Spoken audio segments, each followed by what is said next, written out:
তোমার ওই এঙ্গেজমেন্টের কথা যখনই আমার কানে আসতো, তখনই আমার মায়ের সেই পুরনো কথাগুলো মাথার ভেতর ঘুরপাক খেত। মা সবসময় বাবার পরক্রিয়া আর বিশ্বাসঘাতকতা নিয়ে আমাকে সতর্ক করতেন।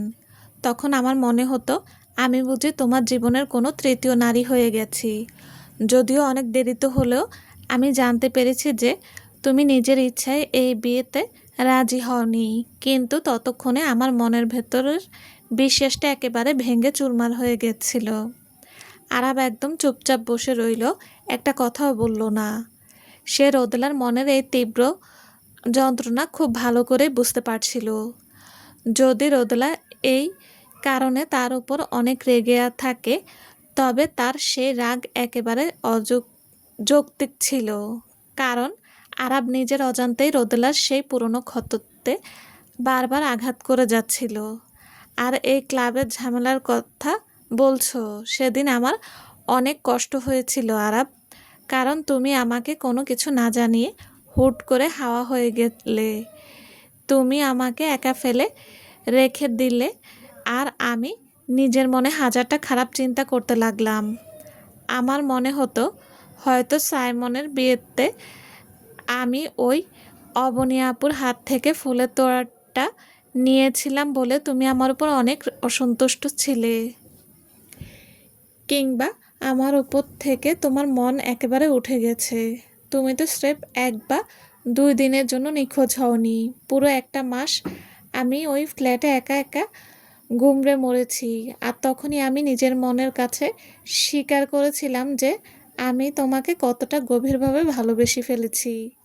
আরাব রোদেলার শরীরটা নিজের বুকের সাথে আরও শক্ত করে চেপে ধরল। রোদেলার মিষ্টি গলাটা তখন কান্নায় ভেঙে পড়ছিল। সে নিজের চোখের জল আর ভেতরের দীর্ঘশ্বাসটা কোনোভাবেই চেপে রাখতে পারছিল না।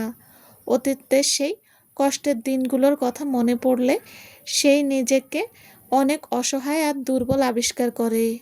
তখন আমি তোমাকে কতবার ফোন করার চেষ্টা করেছি, কিন্তু তুমি একটা ফোনও ধরোনি। আমি স্রেফ সামনাসামনি বসে সবটা ঠিক করে নিতে চেয়েছিলাম যে আমাদের এই সম্পর্কের ভবিষ্যৎ কী, আমরা কি এখানে শেষ করে দেব। কিন্তু তোমার কাছ থেকে আমি কোনো উত্তর পাইনি। আর তখনই আমার মনে হলো আমাদের মাঝে তো কোনো সামাজিক বা আইনি স্বীকৃতি নেই। আমি কোন অধিকারে তোমার উপর নিজের দাবি খাটাবো। আমাকে ক্ষমা করে দাও রোদেলা। তখন আমার ক্লাবের উপর দিয়ে ঝড় বয়ে যাচ্ছিল। তুমি তো জানো ওই নাইট ক্লাবটা আমার নিজের জীবনের চেয়েও প্রিয়। আমার মনে হচ্ছিল আমি বিয়ে ভাঙার কথাটা সরাসরি মুখে বলায় আমার বাবার আগের চোটে আমার ক্লাব বন্ধ করে দিয়েছেন। যেহেতু ওটা আমাদের পারিবারিক ঝামেলা ছিল, তাই আমি চাইনি আমার সেই নোংরা পারিবারিক দ্বন্দ্বে তুমি জড়িয়ে পড়ো বা মানসিকভাবে কষ্ট ভোগ তাহলে আসল অপরাধী কে ছিল? কার কারণে তোমার ক্লাব বন্ধ হয়ে গেছিল? রোদেলার মনে এই প্রশ্নটা অনেক দিন ধরেই ঘুরপাক খাচ্ছিল, কিন্তু আরাব যখন আবার তার জীবনে জোর করে ফিরে এলো, তখন তার মনের ভেতরের অনেক অনুভূতি বদলে যাওয়ায় সে আর আরাবের ব্যক্তিগত জীবন নিয়ে অনেক অতটা কৌতূহল দেখায়নি। ওই বিক্রমের নাম শুনে রোদেলার সুন্দর ভ্রু দুটো জোড়া লেগে গেল। এই নামটা সে আগে কোথাও শুনেছে বলে মনে হলো। চিনতে পারছো না তাকে? ওই যে যাকে তুমি টাকা দিয়ে নিজের নকল বা ভুয়া প্রেমিক সাজিয়ে মায়ের সামনে নিয়ে যেতে চেয়েছিলে। আরাব এইটুকু খোলসা বলতেই রোদেলার মাথায় পুরো ঘটনা চট করে মনে পড়ে গেল। এ তো সেই লোক যাকে আরাব দ্বিতীয়বার রোদেলার সামনে এসে অনেক মারধর করেছিল, এবং রাজন পরে জানিয়েছিল যে ওই বিক্রমের পেশাই হলো টাকার বিনিময়ে মেয়েদের প্রেমিক সেজে বোকা বানানো। তার মানে সে আমার ওপর প্রতিশোধ নেওয়ার জন্য তোমার ক্লাবের অত বড় ক্ষতি করলো। আরাব আলতো করে মাথা নাড়ল। সে এই ফালতু বিষয় নিয়ে আর বেশি কথা বাড়াতে চাইল না, কারণ সে নিজের হাতেই ওই বিক্রমকে এমন এক কঠিন শিক্ষা দিয়েছে যে সে জীবনেও আর কোনোদিন আরবের সাম্রাজ্যের দিকে চোখ তুলে তাকানোর সাহস দেখাবে না। সব কিছুর জন্য আমি দায়ী আরাব। আমার অনেক আফসোস হয়, আমি যদি মায়ের জেদের বিরুদ্ধে গিয়ে অমন বোকামো না করতাম তবে আজ এত বড় একটা কেলেঙ্কারি হতো না। এর পেছনে শুধু তোমার একার কোনো হাত নেই রোদেলা। ওই বিক্রমের ক্ষোভ আমার উপর অনেক বেশি ছিল, কারণ আমি ওই নোংরা ব্যবসার পথ চিরতরে বন্ধ করে দিয়েছিলাম।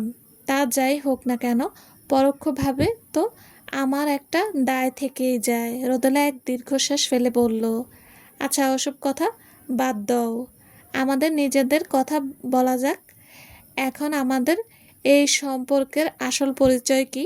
রোদেলা নিজের চোখ দুটো আরবের চোখের উপর রাখল। তাদের জীবনে এসব ভুল বোঝাবুঝি আর ঝামেলার পর হুট করে একটা স্বাভাবিক প্রেমের সম্পর্কে জড়িয়ে পড়াটা রোদেলার কাছে অনেক তাড়াহুড়ো মনে হচ্ছিল। সে চায় তাদের এই সম্পর্কটা আরও কিছুটা সময় নিক। এখনকার মতো আমাদের এই পরিচয়টা একটা গোপন সম্পর্কের খেলা হিসেবে রাখলে কেমন হয়? রোদেলা অনেক দুষ্টুমি ভরা গলায় বলল, আর এমনিতেও আমরা দুজনেই লিভিংয়ে আগে থেকেই আছি, তাই না? রোদেলা, তুমি কি আমার সাথে ফাজলামি করছো? রোদেলা অনেক মিষ্টি করে মাথা নেড়ে বুঝিয়ে দিল যে সে বিন্দুমাত্র মজা করছে না। রোদেলার এই অবাধ্যতার কথা শুনে আরবের ফর্সা মুখটা এক নিমেষে অনেক গম্ভীর হয়ে উঠল। তার মানে তুমি আমাকে আর ভালোবাসো না? ভালোবাসো না তা তো বলিনি, তো কিন্তু আমি নিজের জন্য আরও কিছুটা সময় চাই। আমাদের এই সম্পর্কের শুরুটা হয়েছিল অনেক ভুল আর জোর জুলুমের মধ্য দিয়ে। আর যখন আমরা দুজনে বুঝতে পারলাম যে আমরা একে অপরকে ভালোবাসি, তখনও আমরা শান্ত হয়ে কথা না বলে শুধু একে অপরের নিজেদের জেদ আর রাগ সঁপে দিয়েছি। আমার মনে হয় আমাদের দুজনেরকে আরও অনেক বেশি মানিয়ে নিতে হবে। এর সহজ মানে হলো, আমি এখনও তোমার মন জয় করতে পুরোপুরি সফল হতে পারিনি, তাই তো?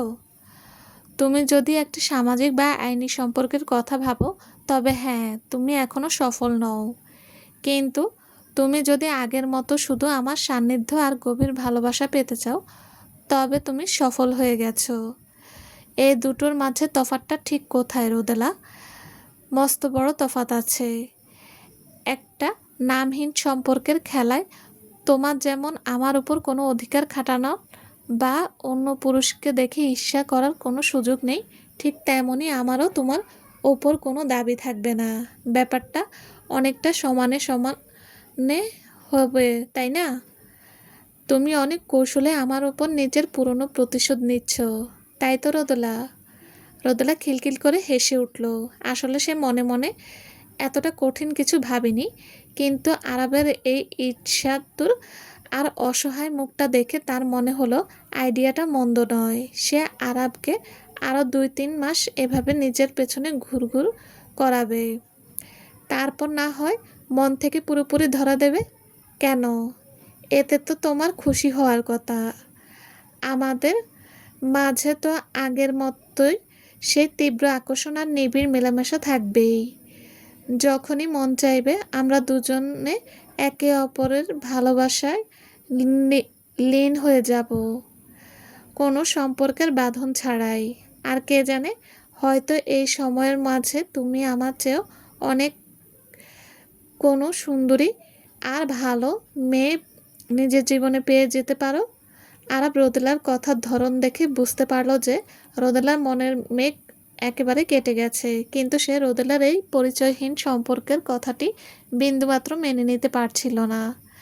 মুখ সামলে কথা বলো রোদেলা, তুমি কি ভাবছো আমি এত সব কাণ্ড স্রেফ কোনো সাময়িক মোহ মেটানোর জন্য করছি? তুমি কি ভাবছো আমি নিজের বাবার কথায় রাজি হয়ে বিদেশের ব্যবসায় দায়িত্ব নিয়ে নিজের কাঁধে তুলে নিয়েছি শুধু ওই মাইশার সাথে এঙ্গেজমেন্ট ভাঙার চুক্তিতে? আর আজ তোমার সামনে এসে এভাবে ছোট হচ্ছি স্রেফ একটা নামহীন অধ্যায়ের অংশ হওয়ার জন্য? আমার অনেক চটে গেছে দেখে রোদেলা আর কথা বাড়াল না। সে শান্ত হয়ে আরাবের ক্ষোভ দেখতে লাগলো। যদি আমাদের মাঝে শুধু সাময়িক ভালো লাগার সম্পর্ক থাকতো, তবে এত ঝামেলার করার কোনো মানেই ছিল না। আমরা তো আগের মতোই এক ছাদের নিচে থাকতে পারতাম। আরাব নিজের মুখটা অনেক গোমড়া করে একপাশে ফিরিয়ে নিল। রোদেলার এই অনমনীয় জেদের কারণে সে নিজেকে অনেক অপরাধী আবিষ্কার করছিল। রোদেলার নিজেরও মনটা কেমন যেন খচখচ করে উঠল আরাবের এই গোমরা মুখ দেখে। সে ধীর পায়ে আরাবের মুখের কাছাকাছি নিজের মুখটা এগিয়ে নিয়ে তাকে একটা মিষ্টি চুমু খাওয়ার চেষ্টা করলো, কিন্তু আরাব অভিমানী বালকের মতো নিজের মুখটা অন্য পাশে ঘুরিয়ে নিল। কিন্তু রোদেলাও এত সহজে ছেড়ে দেওয়ার পাত্রী নয়।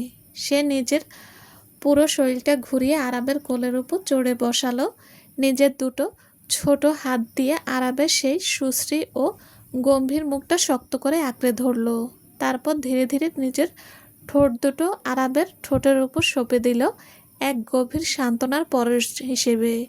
প্রথম স্পর্শের গতিটা অনেক ধীর আর শান্ত থাকলেও আরাব যখন রোদেলার এই নিবিড় অনুভূতির সাড়া দিল, তখন তাদের মাঝের সেই আকর্ষণের আগুন দাউ দাউ করে জ্বলে উঠল। আরাবের গভীর ভালোবাসার আবেশ আরাবের ভেতরের রোদেলার গভীর ভালোবাসার আবেশ আরাবের ভেতরের সমস্ত উষ্ণতা শুষে নিতে লাগলো, আর তাদের শরীরের উত্তাপ চারপাশের শীতল আবহাওয়াকে এক নিমেষেই উধাও করে দিল। আরাবের শক্ত হাত দুটো রোদেলার পিঠের উপর অনেক অধিকার খাটিয়ে ঘুরে বেড়াতে লাগলো। একটা সাধারণ সান্ত্বনার চুমু কখন যে এক উত্তাল আর তীব্র প্রেমের রূপ নিল, তা তারা নিজেরাও টের পেল না। আরাব এক ঝটকায় রোদেলার নীল টি শার্ট আর পোশাকের বাঁধন আলগা করে দিয়ে তার পুরো অস্তিত্বকে নিজের একদম কাছাকাছি নিয়ে এলো। উফ! আরাব! আরাব নিজের তপ্ত ও ব্যাকুল স্পর্শে রোদেলার শরীরে ভালোবাসার নিবিড় চিহ্ন এঁকে দিতে লাগলো। তার নিবিড় পরশে রোদেলার সারা শরীরে এক তীব্র শিহরণ খেলে গেল। রোদেলার শরীর এক গভীর অনুভূতির তীব্রতায় ধনুকের মতো বেঁকে উঠল। আরাব আর বিন্দুমাত্র সময় নষ্ট না করে রোদেলার সমস্ত বাধা আর পোশাকের শেষ আবরণটুকুও এক টানে শরীর থেকে আলাদা করে ছুঁড়ে ফেলে দিল। প্রকৃতির এই নির্জন ও উন্মুক্ত স্থানে ঝর্ণার কলতানের মাঝে তাদের এই প্রথমবার এত নিবিড়ভাবে এক হওয়া তাদের দুজনের শরীর ও মনে এক অদ্ভুত রোমাঞ্চ আর চরম উত্তেজনা সৃষ্টি করছিল। আরাব রোদেলাকে নিজের কাছে টেনে নিয়ে ভালোবাসার বাঁধনে জড়িয়ে তার গভীরতম অস্তিত্বে প্রবেশ করল। আহ, তুমি শুধু আমার রোদেলা! আরাব রোদেলার চিকন কোমরটা নিজের দুটো শক্ত হাত দিয়ে শক্ত করে চেপে ধরল এবং এক তীব্র বুনো গতিতে নিজের ভালোবাসার গভীরতা সঁপে দিতে লাগলো। আহ, উফ! রোদেলা অনুভূতির চরম শিখরে পৌঁছে নিজের চোখ দুটো বন্ধ করে নিল। চারপাশের প্রকৃতির আর বুনো পরিবেশের মাঝে কেউ তাদের এই নিবিড় রূপ দেখে ফেলবে কিনা সেই তীব্র ভয় আর আরাবের পুরুষালী স্পর্শের চরম সুখ মিলেমিশে তার মস্তিষ্ককে একেবারে অবশ করে দিচ্ছিল। আর পাচ্ছি না। আরাব, অনেক অদ্ভুত লাগছে। রোদেলার প্রতিটি শিরা উপশিরা আরাবের তীব্র পরশে অনেক বেশি সংবেদনশীল হয়ে উঠেছিল। আরাব নিজেও রোদেলার শরীরে সে তীব্র টান আর উষ্ণতায় নিজের নিয়ন্ত্রণ ধরে রাখতে পারছিল না। সে নিজের সমস্ত শক্তি দিয়ে রোদেলার অনুভূতির গভীরে শেষ কয়েকটা জোরালো স্পর্শ সঁপে দিল এবং এক গভীর নিঃশ্বাস ফেলে নিজের ভেতরের সমস্ত ব্যাকুলতা ও ভালোবাসার স্রোত রোদেলার অস্তিত্বের গভীরে উজাড় করে দিল। ঝর্ণার জলের অবিরাম শব্দের সাথে মিশে গেল দুজন তৃপ্ত মানুষের দীর্ঘ ও তপ্ত নিঃশ্বাসের শব্দ। দুপুর গড়িয়ে তখন বিকেল নামার মুখে। রোদেলা অনেক তাড়াহুড়ো করে নিজের কাপড়গুলো শরীরে জড়িয়ে নিল। অনুভূতির সেই তীব্র ঘোরে সে যেন পৃথিবীর সমস্ত নিয়মকানুন ভুলে আরাবের শরীরে একেবারে বিলীন হয়ে গিয়েছিল। ঝর্ণা থেকে যখন তারা ধীর পায়ে বাংলোর বারান্দায় ফিরে এলো, তখন জবা পিসি তাদের জন্য রাতের চমৎকার ঘরোয়া খাবার টেবিলে সাজিয়ে রাখছিলেন। তা তোমরা কি দুজন মিলে ওই পাহাড়ের ঝর্ণাটা দেখতে গিয়েছিলে? বাবা আরাব জবা পিসি স্নেহের সুরে জিজ্ঞেস করলেন। আরাব অনেক স্বাভাবিক মুখে মাথা নেড়ে সায় দিল, কিন্তু পাশে দাঁড়িয়ে থাকা রোদেলার ফর্সা মুখটা লজ্জায় একেবারে লাল হয়ে উঠল। সে মনে মনে অনেক ভয় পাচ্ছিল এই প্রবীণ নারীটি যদি কোনোভাবে টের পেয়ে যান যে তারা প্রকৃতির মাঝে কী ধরনের নিবিড় আর বুনো খেলায় মেতেছিল, তবে সে লজ্জায় মরে যাবে। আরাব রোদেলার এই চোরের মতো ভাব দেখে মনে মনে অনেক মজা পাচ্ছিল। সে রোদেলার কাঁধের ওপর হাত রেখে জবা পিসির আড়ালে তাকে ফিসফিস করে বলল, তখন তো অনেক সাহসের সাথে আমার ওপর অধিকার খাটিয়েছিলে, আর এখন প্রবীণ মানুষের সামনে মুখ লুকাচ্ছ কেন? তার ছোট মা জননীর মুখটা এত লাল দেখাচ্ছে কেন বাবা? এখানকার পাহাড়ি ঠান্ডা হাওয়া কি তোমার শরীরে সহ্য হচ্ছে না? জ্বর টর আসেনি তো আবার? জবা পিসি রোদেলার কপালে হাত দিতে চাইলেন। না পিসি, আমি একেবারে ঠিক আছি, আমার কিছু হয়নি। রোদেলা অনেক তাড়াহুড়ো করে মিথ্যে হাসি হেসে নিজের ঘরে ঢুকে গেল। আরাব বারান্দায় দাঁড়িয়ে রোদেলার এই মিষ্টি কাণ্ড দেখে শব্দ করে হেসে উঠল। ঘণ্টাখানিক পর রোদেলা জামা কাপড় চেঞ্জ করে নিচে নেমে এলো রাতের খাবার খাওয়ার জন্য। তখন তো বিন্দুমাত্র বারণ করেনি সোনা, আর এখন আমাকে মারতে আসছো? আরাব ডাইনিং টেবিলের দিকে এগিয়ে যেতে যেতে বলল। রোদেলা আরাবের দিকে এক কড়া চোখ রাঙিয়ে নিজের রাতের খাবারটা শান্ত হয়ে খেতে লাগলো। আরাবকে একটিবারের জন্য খাওয়ার জন্য ডাকলো না। রাতের খাবার শেষ করে রোদেলা অনেক দ্রুত নিজের ঘরে গিয়ে শুয়ে পড়ল, কারণ আগামীকাল দুপুরবেলার দিকে তাদের এই মনোরম পাহাড়ি বাংলো ছেড়ে আবার ঢাকার কোলাহলময় জীবনে ফিরে যেতে হবে। ঘুমানোর আগে আরাব রোদেলার হাত ধরে তাকে দোতলার বারান্দায় নিয়ে এসে দাঁড় করালো। এখানকার রাতের আকাশটা ছিল একেবারে রূপকথার মতো। লক্ষ লক্ষ তারা আকাশের বুকে হীরের টুকরোর মতো জ্বলজ্বল করছিল, যা ঢাকার ব্যস্ত জীবনে উঁচু উঁচু দালানের চড়া আলোয় কখনো দেখা যায় না। তুমি কি কোনোদিন বিলাসবহুল সামুদ্রিক জাহাজে চড়তে চাও রোদেলা?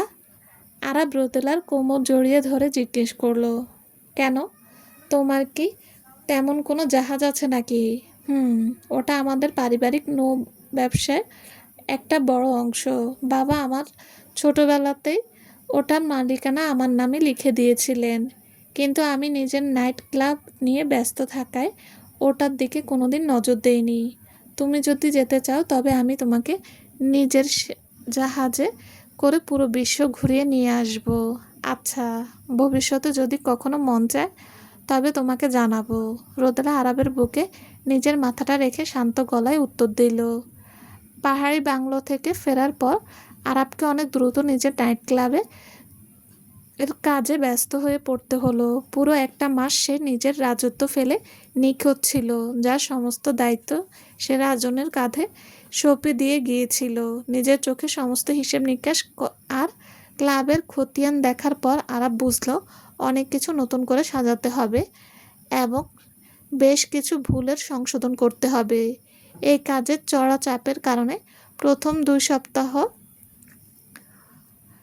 সে রোদেলার সাথে দেখা করার বিন্দুমাত্র সময় পেল না। দিন কিংবা রাত যখনই সে কিছুটা সময় পেত রোদেলাকে ফোন করত। এভাবে প্রায় 2 সপ্তাহ কেটে যাওয়ার পর যখন ক্লাবের পরিস্থিতি একেবারে শান্ত ও স্বাভাবিক হয়ে এলো, তখন আরাব আবার পুরোদমে রোদেলাকে মানানো আর তার মন জয় করার কাজে মন দিল। আজ তেমনই এক বিকেলবেলা সে কাউকে কিছু না জানিয়ে হুট করে রোদেলার কর্মস্থলের সামনে গিয়ে নিজের গাড়ি থামালো। সে রোদেলাকে একটা বড় সারপ্রাইজ দিতে চায়, কিন্তু গাড়িতে বসে সে রোদেলার ফোনে যতবারই কল করলো ও পাশ থেকে কোনো সাড়া পাওয়া গেল না। ঘড়ির কাঁটায় তখন সন্ধ্যা 6টা পার হয়ে গেছে। আর আবার উপায় না পেয়ে সায়নকে ফোন লাগালো। কী রে সায়ন, তোর বউয়ের ছুটি হয়ে গেছে? সবাই কি যার যার বাড়ি চলে গেছে? হ্যাঁ ভাইয়া, ছুটি তো অনেক আগেই হয়ে গেছে। কেন, কোনো দরকার ছিল কি? আমি রোদেলার অফিসের সামনে এসে বসে আছি। অনেক দীর্ঘ সময় ধরে অপেক্ষা করছি, কিন্তু এখনও বাইরে বেরোচ্ছে না। ফোন করলেও ধরছে না। ওহ ভাইয়া, রোদেলা তো আজ অফিসেই আসেনি। অন্তু বলছিল ও নাকি আজ সকালের দিকে নিজের মায়ের কাছে যাওয়ার জন্য একদিনে ছুটি নিয়েছে। সায়নের কথা শুনে আরাফ ফোনটা কেটে দিল। গত রাতেও সে রোদেলার সাথে তার ফোনে বেশ অনেকক্ষণ কথা হলো, কিন্তু রোদেলা একটিবারের জন্য বলল না যে সে তার মায়ের কাছে যাচ্ছে। হয়তো হুট করে কোনো প্রয়োজনে তাকে যেতে হয়েছে। তবে আরাব মনে মনে নিজেকেই দোষ দিল। আসার আগে রোদেলার খোঁজ নেওয়াটা অনেক প্রয়োজন ছিল। সে নিজের চ্যাট বক্সটা খুলে দেখল রোদেলার সাথে সর্বশেষ মেসেজ আদান প্রদান হয়েছিল 2 দিন আগে, যখন সে রোদেলাকে গুড নাইট লিখে পাঠিয়েছিল। রোদেলা, তুমি এখন ঠিক কোথায় আছো? বেশ অনেকক্ষণ কেটে গেল, ওপাশ থেকে কোনো উত্তর এলো না। রোদেলা মেসেজটি দেখেনি, নাকি ইচ্ছে করেই তাকে এড়িয়ে যাচ্ছে তা আরাব বুঝতে পারল না। হয়তো বিগত 2 সপ্তাহ সে রোদেলার খোঁজ ঠিকমতো নিতে পারেনি বলে মেয়েটা মনে মনে অনেক অভিমান করে আছে। কিন্তু আরাব তো চাইলে রোদেলার কাছে ছুটে আসতে পারতো না। ব্যবসার ঝামেলাও তো কম ছিল না। তাছাড়া সে রোদেলাকে কতবার বলেছে নিজের সেই ফ্ল্যাটে ফিরে আসতে, কিন্তু রোদেলা অনেক জেদ ধরে নিজের অ্যাপার্টমেন্টেই রয়ে গেছে।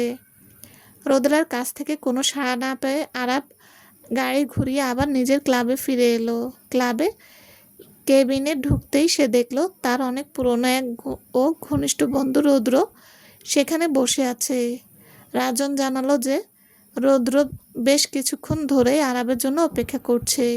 কিরে দোস্ত, কোথায় গিয়েছিলি? এত ব্যস্ত হয়ে রৌদ্র চোখ টিপে জিজ্ঞেস করলো।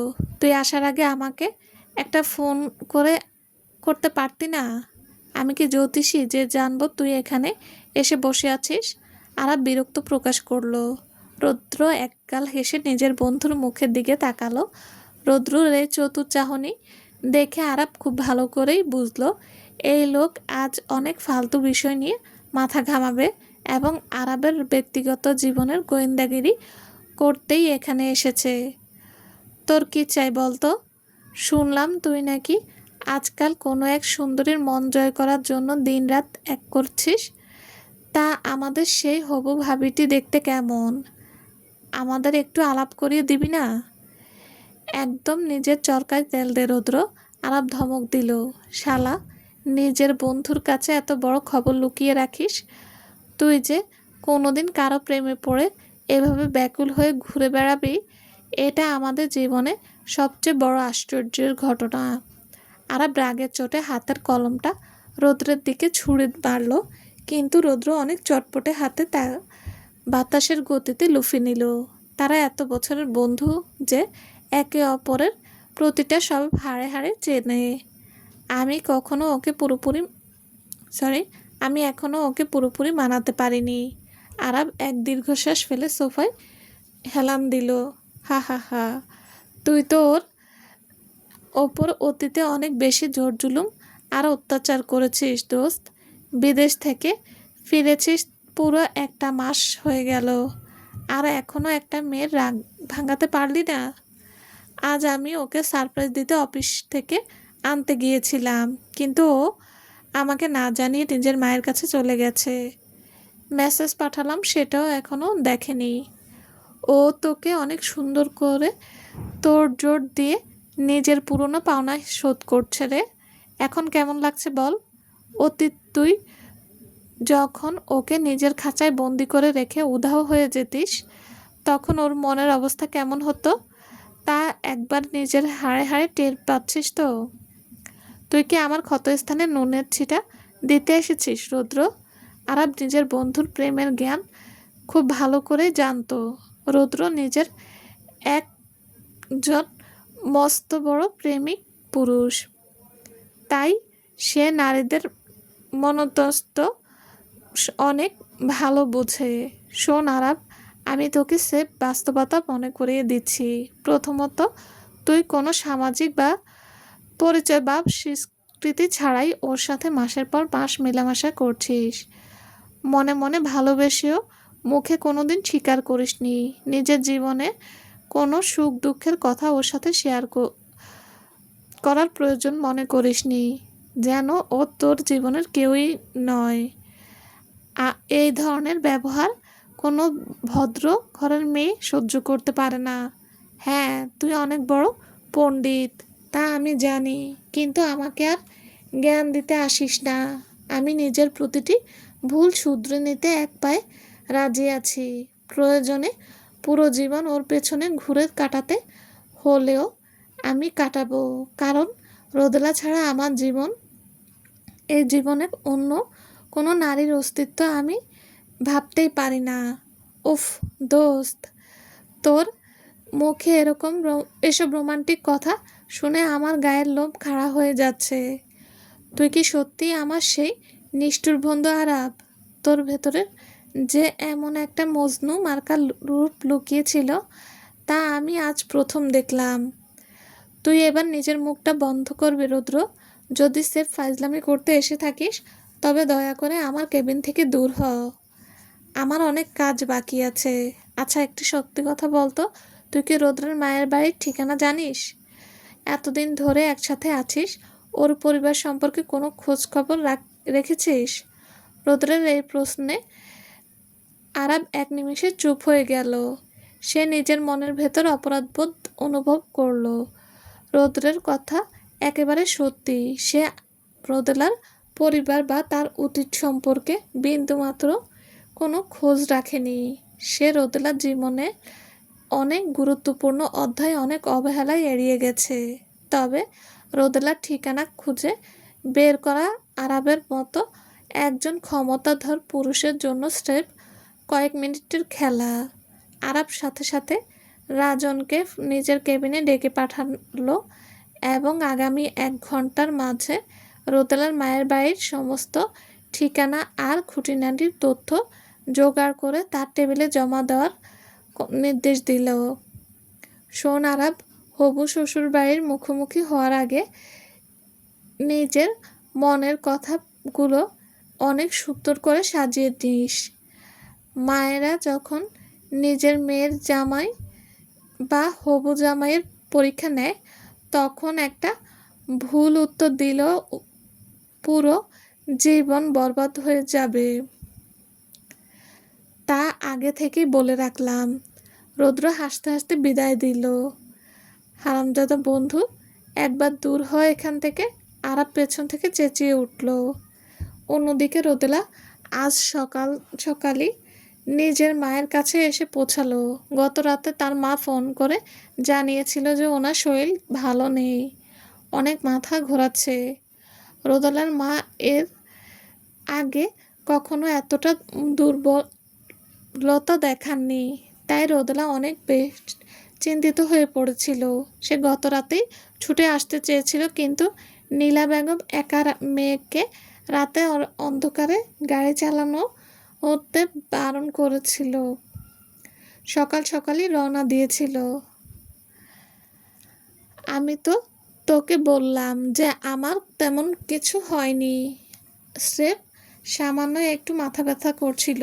তুই অনেক বেশি বাড়াবাড়ি করছিস রোদেলা। নীলা বেগম সোফায় বসে নিজের মেয়ের দিকে তাকিয়ে স্নেহের সুরে বললেন, আমি অনেক ভয় পেয়ে গিয়েছিলাম মা। যদি তোমার বড় কোনো অসুখ হতো, তবে তোমাকে দেখাশোনা করার মতো তো এখানে কেউ নেই। তা তোর সেই আরব সাহেবের কোথায়? ও তোকে একা কেন আসতে দিল? নীলা বেগম নিজের হবু জামাইয়ের খোঁজ নিলেন। আরব এখন ও জানে না যে আমি এখানে এসেছি। আমি ভেবেছিলাম বাড়ি পৌঁছে ওকে একটা ফোনে করে জানিয়ে দেব, কিন্তু আসার পর আর সময় হয়ে ওঠেনি। তোমাদের দুজনের মাঝে আমার আবার কোনো ঝগড়াঝাটি বা ভুল বুঝাবুঝি হয়নি তো? ইদানিং তোমাকে অনেক চুপচাপ আর গম্ভীর দেখায়। প্রবীণ নারীটি নিজের একমাত্র মেয়ের দিকে তীক্ষ্ণ চোখে তাকিয়ে জিজ্ঞেস করলেন। তিনি জীবনে অনেক চড়াই উতরাই পার করে এসেছেন, তাই মেয়ের মুখের সামান্য পরিবর্তনও তার চোখ এড়াল না। খবরদার রোদেলা, নিজের জেদ আর অহংকার অনেক বেশি চড়া করিস না। নিজের মুখের ভাষাটা একটু মিষ্টি কর। সবচেয়ে বয়সে বড় আর প্রতিষ্ঠিত পুরুষরা সারাক্ষণ কোনো মেয়ের ঘ্যান ঘ্যান বা অবাধ্যতা সহ্য করতে পারে না। ও অনেক কষ্ট করে ব্যবসা সামলায়, তোর উচিত ওকে একটু শান্ত রাখা, ওর যত্ন নেওয়া। এই সামান্য সংসার ধর্ম কি তোকে নতুন করে শেখাতে হবে?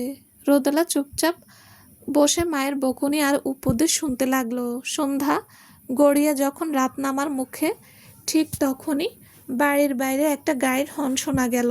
রোদেলা মায়ের বাড়িটি একটি মাঝারি আকারের সুন্দর আবাসিক এলাকা ছিল। বাড়িটা অনেক বড় না হলেও দুই মেয়ের থাকার জন্য একেবারে চমৎকার ছিল। বাবা আর মায়ের বিচ্ছেদের পর তারা দুজন এই নতুন বাড়িতে চলে এসেছিল। রোদেলার মা শেয়ার বাজারের একজন অনেক সফল ব্যবসায়ী ছিলেন, তাই তাদের সংসারের কোনো দিন কোনো অভাব অনটন ছিল না। রোদেলাকে কখনো কোনো কষ্টের মুখ দেখতে হয়নি। রোদেলা, বাইরে কে এলো রে? নীলা বেগম জিজ্ঞেস করলেন। রোদেলা সোফা থেকে উঠে দরজার বাইরে উকি দিল। গেটের সামনে দাঁড়িয়ে থাকা সেই চমৎকার কালো রঙের লাক্সারি গাড়িটা দেখা মাত্রই সে এক পলকে চিনে ফেলল। এ স্বয়ং আরাবের গাড়ি।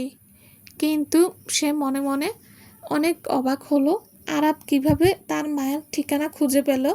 আরাব গাড়ি থেকে নেমে অনেক গম্ভীর পায়ে রোদেলার সামনে এসে দাঁড়ালো। তুমি যে নিজের মায়ের কাছে চলে এলে, আমাকে একটাবার জানানোর প্রয়োজন মনে করলে না রোদেলা? আমি তোমাকে জানানোটা অনেক বেশি জরুরি মনে করিনি আরাব। তুমি তো নিজের ক্লাবের কাজেই অনেক বেশি ব্যস্ত থাকো। রোদেলা মুখ বাঁকিয়ে উত্তর দিল। তাদের মাঝে এখনো সেই পুরনো দেওয়ালটা রয়ে গেছে। তারা দুজনে নিজেদের ব্যক্তিগত কোনো কথা বা সমস্যা একে অপরকে সাথে খোলামেলা আলোচনা করতে অনেক দ্বিধা বোধ করে। রোদেলার মুখে অনেক কথা বললেও নিজের মনের ভেতরের আসল চিন্তাটা আরাবের সামনে কখনো প্রকাশ করে না। সে মনে মনে ভাবল, এরপর থেকে তাদের দুজনকে অনেক সিরিয়াস হয়ে নিজেদের মনের দুয়ার খুলে কথা বলতে হবে। আরে আরাব এসেছো বাবা, ভেতরে এসো। নীলা বেগম দরজার সামনে এসে রোদেলার পেছনে আরাবকে দেখে অনেক আনন্দের সাথে স্বাগত জানালেন। নমস্কার মা, কেমন আছেন? আরাব অনেক বিনয়ের সাথে নিচু হয়ে রোদেলার মায়ের পা ছুঁয়ে প্রণাম করল। নীলা বেগম নিজের মেয়ের এই হবু স্বামীকে দেখে অনেক খুশি হলেন। আরাবের চমৎকার ব্যক্তিত্ব, রাজকীয় চেহারা আর ব্যবসায়িক সুনাম সব মিলিয়ে সে যে রোদেলার জন্য একেবারে যোগ্য ও নির্ভরযোগ্য একজন পুরুষ, তা নীলা বেগম খুব ভালো করে জানতেন।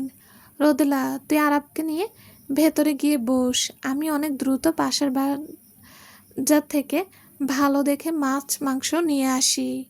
আজ রাতে আমি নিজের হাতে তোমাদের জন্য রান্না করব। নীলা বেগম ব্যাগ হাতে নিয়ে অনেক উৎসাহের সাথে বললেন। রোদেলার ঠোঁটের কোণে এক মিষ্টি হাসি ফুটে উঠল। সে কত বছর ধরে তার মাকে রান্নাঘরে ঢুকতে দেখেননি। সাধারণত সে যখন বাড়ি আসতো, তারা দুজনে বাইরে গিয়ে খেত কিংবা অনলাইন থেকে খাবার অর্ডার করে আনিয়ে নিত। সে মনে মনে ভাবল, তার মা কি আদৌ রান্নার রেসিপি মনে রেখেছেন? মা, এত ঝামেলা করার কি দরকার? আমরা বাইরে থেকে কিছু অর্ডার করে আনিয়ে নিই, রোদেলা বলল। তুই একদম মুখে মুখে তর্ক করিস না তো রোদেলা, আমি অনেক দ্রুত আসছি, তোমরা ভেতরে বসো। নীলা বেগম রোদেলার কোনো কথা না শুনে বাইরে চলে গেলেন। আরাব মা ও মেয়ের এই মিষ্টি খুনসুটি দেখে নিজের মনে একটু হাসল। সে ভাবল, রোদেলার সাথে তার মায়ের সম্পর্ক কতটা সুন্দর ও মধুর, অথচ তার নিজের সাথে তার বাবার সম্পর্কটা শুধু জেদ আর অহংকারে মোড়ানো। তার বাবা ছেলে দুজনেই অনেক একগুঁয়ে, আর সেই জেদের চোটেই হয়তো আজ রোদেলার সাথে তার সম্পর্কের এই দশা হয়েছে। মায়ের সাথে অনেক বেশি অবাধ্যতা করো না রোদেলা। আরব ড্রয়িং রুমে এসে সোফায় বসতে বসতে বলল। রোদেলা আরবের পাশে এসে দাঁড়ালো। তুমি নিজের জ্ঞান নিজের কাছে রাখো। আমরা দুজনে আসলে একই গোত্রের মানুষ রে সোনা। যদি আমাদের মাঝে এই জেদ আর অহংকার না থাকতো তবে আমাদের এই প্রেমের গল্পটা হয়তো এত দূর গড়াতো না। আমি অনেক জায়গায় পড়েছি যেসব মানুষের স্বভাব আর চরিত্র একেবারে এক রকম হয় তারা নাকি কোনোদিন এক ছাদের নিচে শান্তিতে থাকতে পারে না। রোদেলা সোফার উপর অন্য পাশে বসলো। সে সত্যি কোনো এক আর্টিকেলে এই কথাটি পড়েছিল, আর এখন তার মনে হচ্ছে আরব তার মাঝে অনেক বেশি মিল রয়েছে। হুট করে এমন অলক্ষণে কথা কেন বলছো রোদেলা? আরবের মুখটা একটু গম্ভীর হলো। আমি সত্যি কথা বলছি আরব। প্রথম, আমরা দুজনই একগুঁয়ে, কেউ কারো কাছে সহজে হার মানতে চাই না। আর দ্বিতীয়ত, আমরা দুজনেই ভালোবাসা থাকলেও মুখে কখনো তা স্বীকার করি না। আসলে তুমি বলো আমাদের এই দুটি কঠিন মনের মিল কিভাবে হবে সম্ভব? আরব রোদেলার মুখের দিকে এক দৃষ্টিতে তাকিয়ে রইল। রোদেলার এই গভীর চিন্তাটা এক একদম ভুল ছিল না। সে নিজেও মনে মনে এই কথাটি ভাবছিল, কিন্তু সে বিশ্বাস করে তাদের মাঝে এই তীব্র ভালোবাসা তাদের দুজনকে একে অপরের সাথে মানিয়ে নিতে বাধ্য করবে। তাহলে আমরা দুজনে মিলে নিজেদের এই ভুলগুলো শুধরে নেওয়ার চেষ্টা কেন করছি না বলো? আমরা তো আর ছোট বাচ্চা নই সোনা। আমাদের এই সম্পর্কটা অনেক কঠিন পথ পেরিয়েছে, এত দূরে এসেছে। তুমি যদি হুট করে এভাবে নিজের মনোবল হারিয়ে ফেলো তবে আমার অনেক বেশি কষ্ট হয় রোদেলা। আমি এক ফোঁটাও শান্তি পাই না। আরব অনেক ব্যাকুল হয়ে রোদেলার হাতটা নিজের হাতের মুঠোয় নিল। চলবে। আসসালামু আলাইকুম। গল্পটা কেমন লেগেছে প্লিজ জানাবেন। আপনাদের একটা মন্তব্যের জন্য আমি অধীর আগ্রহে থাকি। সবাই ভালো থাকবেন। আল্লাহ হাফেজ।